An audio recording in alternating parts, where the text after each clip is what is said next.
Mets righty Carlos Carrasco struggled in his first outing of the season during Monday's 10-0 loss to the Brewers.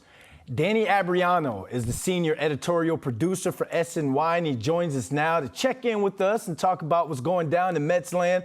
Danny, they're currently 3-2, no panic, but some of the Amazons, they're a little worried on Carlos Carrasco. In fact, in one of your articles, you wrote that there were a number of things that stood out as concerns. Educate us. What are some things that concern you the most with Carrasco's outing? I mean, the first and most important thing was the dip in velocity on his four-seam fastball. And it was a serious dip, going as low as about 88 miles per hour. He averaged close to 92 miles per hour on the pitch last year, so it definitely is notable.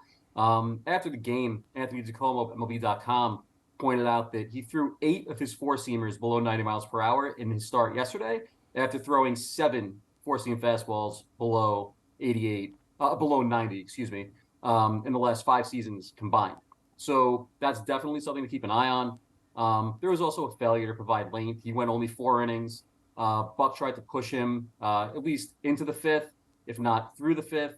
And obviously that didn't work out. He walked the first guy he faced, didn't escape the inning.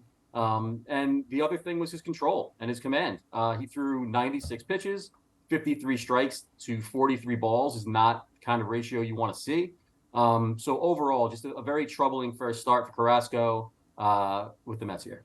Well, it wasn't just that start. Over his last 7 starts, his numbers have been pretty poor, 4.88 ERA. I know it's early in the season. Again, they're 3-2, but give us some scenarios on what Buck and Billy Epler could do if he doesn't turn it around. I mean, the issue right now is that Verlander's still out, right? So the hope is that he comes back sooner rather than later.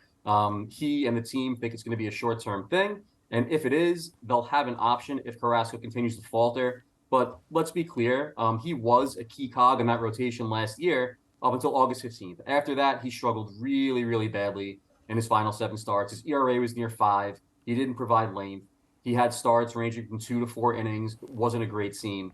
So in the event Carrasco does continue to struggle to provide length, or if the velocity dip is something that continues, what they would be able to do when Verlander returns is opt to take him out of the rotation and keep both McGill and Peterson in there.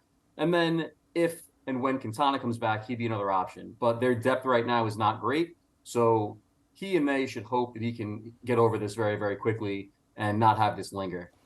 Yeah, hopefully he gets over this adversity. We're going to keep an eye on that Carrasco situation. Meanwhile, they take on the Brewers again tonight at 7:30. Danny, thanks for joining us. Thanks for having me.